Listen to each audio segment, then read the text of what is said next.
दुनिया में इस वक्त डिफेंस डील करने का एक चलन चल गया। एक देश दूसरे देश को सुरक्षा देने के नाम पर बहुत सारी डिफेंस डील आजकल फिलहाल कर रहा है। आपने देखा होगा पाकिस्तान सऊदी अरब के बीच एक डिफेंस डील हुई, एक डील कतर और अमेरिका के बीच हुई, और अब कहा जा रहा है कि ऐसी ही डिफेंस डील पाकिस्तान भी बांग्लादेश के साथ करने वाला है आने वाले दिनों में। पाकिस्तान की तरफ से उनके एक नेता हैं, कल ही उनका बयान भी सामने आया था, अगर भारत पाकिस्तान के ऊपर कोई हमला करता है तो पाकिस्तान साथ देगा। पाकिस्तान के साथ एक तरफ पाकिस्तान, एक तरफ बांग्लादेश और तीसरी तरफ चीन भी भारत के खिलाफ लड़ेगा। तो क्या वाकई में पाकिस्तान इतना अंदर तक बांग्लादेश में घुस चुका है कि वो डिफेंस डील भी करेगा, और उसने बांग्लादेश के भीतर क्या इतना मादा दे दिया है जिससे कि वो बांग्लादेश मतलब भारत के खिलाफ लड़ने के बारे में सोच भी सकता है। नमस्कार, मैं हूं आपके साथ अभिषेक पुंडीर और इसी विषय पर मेरे साथ चर्चा करने के लिए मौजूद हैं निपुण आलम बयान जी। सर, बहुत स्वागत आपका। अभी ये जो डिफेंस डील होने वाली है या बात चल रही है, इसके पीछे की सच्चाई क्या है, कारण क्या है, और क्या जमीन पर वाकई में ऐसी डील हो सकती है? देखिए, क्या ना कि ये तो खबर आ भी रही है कि एक जो ड्राफ्ट है वो तैयार भी कर लिया गया है, और जो 2 महीने मतलब अभी जो फरवरी में इलेक्शन होने हैं, खबर ये भी है कि उससे पहले ही ये डील कर ली जाए। हालांकि इसमें अभी ये क्लियर नहीं आ रही है खबरें कि न्यूक्लियर भी इसमें जो न्यूक्लियर एक अम्ब्रेला कह लीजिए, शटर कह लीजिए, वो भी इसमें जोड़ा जाएगा या नहीं जोड़ा जाएगा। ये जरूर इसमें है कि बांग्लादेश पर हुआ अटैक पाकिस्तान में माना जाएगा और पाकिस्तान में हुआ अटैक बांग्लादेश में माना जाएगा, मिलकर दोनों लड़ेंगे। इस तरह का डील की बात, पैक्ट की बात आ रही है। ये निश्चित रूप से एक भारत के लिए है विषय कि भाई इसमें नजर रखनी चाहिए। हालांकि बांग्लादेश मिलिटरली अगर हम देखें तो बहुत स्ट्रांग नहीं है, भारत के सामने इस प्रकार का कोई वजूद रखता नहीं है, लेकिन अगर नुकसान पहुंचाने की बातें होंगी तो दोनों ओर से इस प्रकार के नुकसान पहुंचाए जा सकते हैं।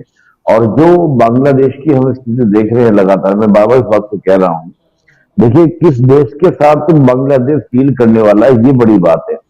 ये वही देश है जिसने 30 लाख बांग्लादेशियों को मारा, 3 लाख महिलाओं का रेप किया। आज वही बांग्लादेश की सरकार, जो प्रेसिडेंट वहां पर रेडिकल जो गवर्नमेंट है या जो वहां पर प्रेजेंट गवर्नमेंट है, वो डील कर रही है उस पाकिस्तान के साथ। इसका सिंपल सा मायना ये है कि बांग्लादेश की जो प्रेजेंट गवर्नमेंट है वो दोबारा आमंत्रित कर रही है कि जो ज्यादतियां 7 जून में हमारे साथ हुई थी उसका दोबारा से दोहराव हो। तो सुना आपने, इस तरीके की डील पाकिस्तान बांग्लादेश से करना चाहता है। आपके दिमाग में सवाल यह भी होगा कि आखिरकार इसे पाकिस्तान को फायदा क्या है?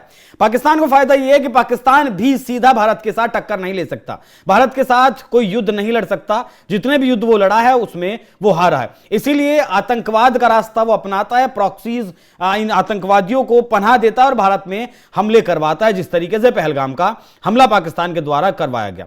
अब पाकिस्तान वाले बॉर्डर से तो घुसपैठ भारत में हो नहीं सकती, लेकिन बांग्लादेश को हम अपना मित्र राष्ट्र मानते थे, जिसे अब मित्र राष्ट्र नहीं मानते हैं, जिस तरीके से 12 दिसंबर के बाद से भारत के खिलाफ वहां माहौल बनना शुरू हुआ है। तो कहीं ना कहीं पाकिस्तान इस बात से यह जरूर सुनिश्चित कर रहा होगा, इस बात की डील पाकिस्तान जरूर कर रहा होगा बांग्लादेश के साथ कि अब वो जो आतंकवाद का इन्फिल्ट्रेशन है, जो घुसपैठ आतंकवाद की है, वो बांग्लादेश के रास्ते वो भारत में करवा सके। क्योंकि सोर्सेज से ऐसी पूरी इंफॉर्मेशन से पक्की ऐसी खबरें हैं कि ये जो लश्कर ए तैयबा है या फिर जैश ए मोहम्मद है, अपने लॉन्च पैड्स अब इस वक्त बांग्लादेश में बना रहे हैं। मोहम्मद यूनुस को बांग्लादेश की सत्ता में हमेशा हमेशा के लिए बना रहना है। इधर आसिम मुनीर ने अपने लिए ऐसा काम कर लिया है कि वो हमेशा के लिए पाकिस्तान की सत्ता के शीर्ष पर रहेगा। अब यूनुस भी ऐसा ही चाहते हैं, उसके लिए चुनाव तो वहां नहीं होंगे, किसी कीमत पर नहीं होंगे, भले ही तारीखों का ऐलान कर दिया गया है। इसी के लिए सारा प्रपंच रचा जा रहा है। बांग्लादेश की जनता की नजरों में भारत को सबसे बड़ा दुश्मन बनाकर इस तरीके की डील बांग्लादेश के लिए जरूरी है, ऐसा नैरेटिव जरूर इन लोगों ने अपने देश की जनता के दिमाग में भरा होगा। लेकिन अगर ऐसा होता है तो भारत के लिए वाकई में चिंता की बात है, क्योंकि ये तीनों देश मिलकर भारत जिस गति के साथ प्रगति कर रहा है, उस गति को, भारत की विकास दर को रोकना चाहते हैं। बाकी हालांकि जब पाकिस्तान के ऊपर भारत ने ऑपरेशन सिंदूर किया था तब सवाल यह भी उठे थे कि जो सऊदी के साथ डील हुआ है, क्या सऊदी भी लड़ाई लड़ने के लिए आएगा, लेकिन सऊदी नहीं आया है। ऐसी डील कतर और अमेरिका के बीच भी हुई है। अब अगर ये डील होती है तो इसका इस्तेमाल बांग्लादेश कैसे करता है और भारत इसके जवाब में क्या कुछ करता है, वो देखने वाली बात रहेगी। बाकी आप लोग इस विषय पर क्या सोचते हैं, कमेंट बॉक्स में अपनी राय जरूर बताइएगा। नमस्कार।